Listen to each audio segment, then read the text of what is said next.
This is Kyle with Hagerty, and today we're going to talk about this 1930 Ford Model A and some of the parts that I have that are going to get this thing back on the road this summer. This particular Model A has a fun backstory to it. Some of you guys that follow along might be familiar with it because I've written about it a couple times over on Hagerty's Articles and Videos site. In 1968, my father purchased it, and it was his first car. But he put it away when myself and my sisters were young. And so I wanted to bring it back to life because it sat from roughly the mid-90s until last year when I towed it from Kansas, which is home for me, up here to Traverse City, Michigan, and decided to try and get it running again. And thankfully it started right up.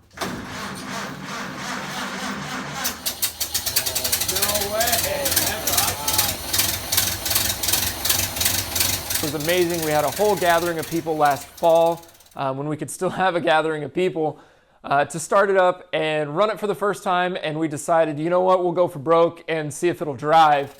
And so I got to take it around the block, but front suspension on this thing is really clapped out. And so it needs a bunch of attention to actually get roadworthy because it could drive right now. I don't question that at all, but it really can't drive safely. And it's really not fun to drive like it should be. So I want to get everything working like it should, get the suspension nice and tight, and I still need to redo the rear brakes as well as a couple of the wheel bearings. The list is quite long. I should probably write it down somewhere. But let's take a look around the car.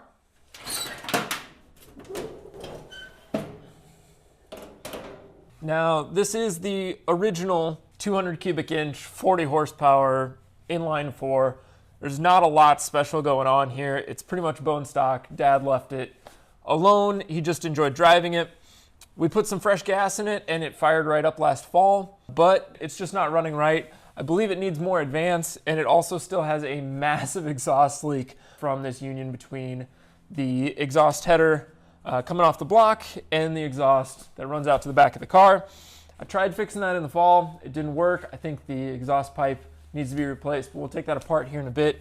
But first, I want to let you guys hear what it runs like right now, and I'll go ahead and fire it up and let you guys hear what that sounds like.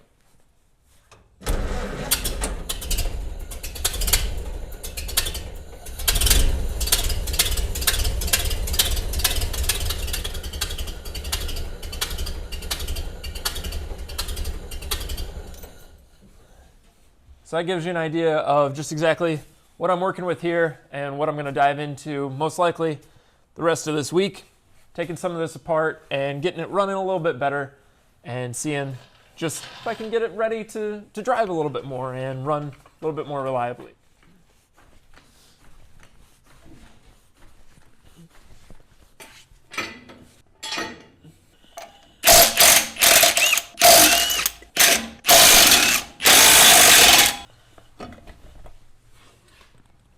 All right, I went ahead and popped the wheel off to show you guys the other thing that I really need to address on this car before I can drive it safely. And that is this front suspension, and specifically the kingpins up here on the front end. So the kingpin on a standard axle like this, it's got a beam axle. There's a spindle that has two ears. It sits on the axle. There's a pin that drives right down through that. And that pin has bushings throughout, and all of those bushings are worn out. The pin is likely worn out on this car because I can rock the hub. I mean, none of that should move. There should be little to no motion. What's happening when it's driving down the road, it'll pick up a little bit of a shimmy in the front end, and until you turn or do anything with it, it's just not safe to drive. So I'm going to have to replace that. But luckily, I actually have something on the workbench that should help me out with this one. So let's take a look at that. Now, it was last fall that I went and got this car from my father back in Kansas, and I also went home for the holidays in December, right before kind of all the travel shut down a little bit, and somehow he snuck 2 boxes into the car when I drove down, and I didn't really get to open them until this spring, and so I get to say thanks, Dad, for sending me home with some good stuff. Because in these boxes are a few of the parts that I'm going to need that I might not be able to order right now, including brand new spindles that he already pressed new bushings into. So both sides, and there's no grooves or anything. It's ready for new wheel bearings. All the splines are in good shape. totally usable. And Dad was really big about writing dates and how much he paid for things on the boxes. So he bought this car in 1968, and he had plans to do a lot of work to it right away, or at least 4 years on. So one of the most fun things I've been doing is with all of the parts he's been giving me that he had stored in various corners of that home garage, I got a lot of those parts with the car, and that includes things like the spindle bolt kit, which gives me the spindles that I'm going to need to go down through those bushings. So we'll brand new ones, nice shape, everything's nice and tight.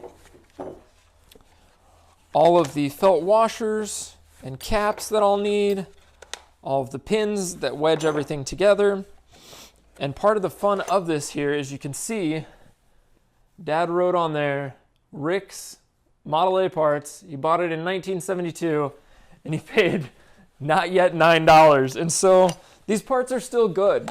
They've never got put on a car. They were stored properly. There's plenty of oil on there. There's no corrosion, which is pretty amazing. It even included this great diagram, which you would never see in parts these days. So get the full drawing with a little bit of the instructions for the kit. He included some brake hardware, which is really nice. This is emergency brake hardware, which he wrote on there. So center service brake, cross shaft. Paid a whopping $3.50 for that. And then in here, I do have a new gasket that I ordered in the fall for that exhaust leak. So we'll try and fix that up. And then let's see what's in the other box that he gave me.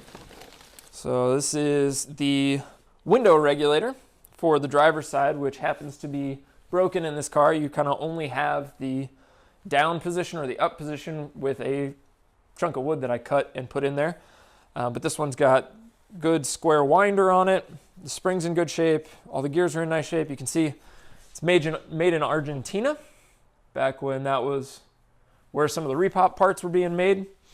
So that's not quite new old stock, not an original piece, but a good reproduction back then. Oh, it's all the windlace and glue, which I'm sure is not usable. That's not even coming open. But that's all the windlace for around the doors. One more box in here that he left me. Got the Model A Ford door panel kit for a coupe, and it's all gray, so it'll match the interior quite nicely. These spindles and the kingpin kit is going to be my priority to get this car rolling. I've got to do the brakes and the wheel bearings at the same time, but the wheel bearings are serviceable right now, so we're going to see if possibly I can limp it along a little bit further while I wait to get those bearings on order, since everything's taking a little bit longer to ship right now than usual. But in the meantime, let me show you a little bit around the rest of the garage. Now, when I was building my garage out, one of the key things to me that's most important is organization. I like having my tools in one place, as well as any of my spare parts, anything that I'm working on. I want it all to have a home that it can go back to when I'm done with it, so that I know exactly where it is next time I'm going to use it. So that meant getting a big tool chest, and really, it's really nice. I bought this one that includes a worktop on it. This is just a Husky model, but it is super nice. It works well for here in my home garage. But something like this allows me to put all of my sockets and wrenches in one nice, easily accessible drawer. So I can come over here and I can work on everything. I use these worktops. You can get them in stainless steel, and I really prefer the wood just because when I'm working on some fragile things like carburetors, especially off the motorcycle carburetors, they're less likely to get damaged on this wood surface, and I can always replace the wood versus the stainless steel. It's a little goofier to me, and I like the look of it.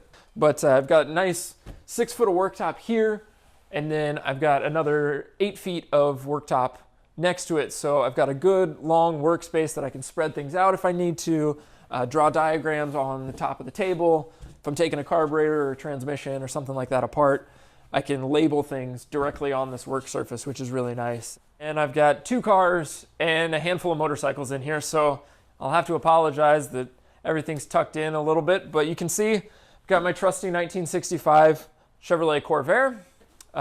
Love this car. I've driven a lot of miles. I've done a lot of work on this one. You can actually go back in our DIY playlist and see some of the videos working on this one. Some of our earliest DIY videos took place right there. Pretty much ready to drive. It needs an alignment, but I took a few things off in the fall that I was planning to do over winter, and instead I ended up selling the house that I was living at and purchasing the house with this garage. I'm also still trying to finish the space, so I've got a lot of projects going on. Really going to start with the Model A. The Corvair is probably going to take a little bit of a backseat for some time. I'm going to send the exhaust off for some Cerakote.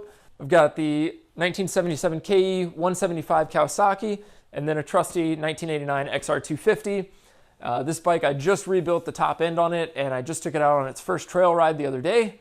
Super fun bike. It's kind of an old clunker a little bit. Into it about $700, which is pretty cheap on the dirt bike scale. And tucked here in the garage, it kind of creates a nice, well-rounded get-around kit for some of the vintage stuff that I've got. So thanks for dropping by and taking a quick tour of my garage. I appreciate it, and I've got a lot of projects to work on, and if you guys want to stay updated, be sure to like this video and also subscribe to our channel. We've got a lot of fun things coming your way. But for now, we'll see you later.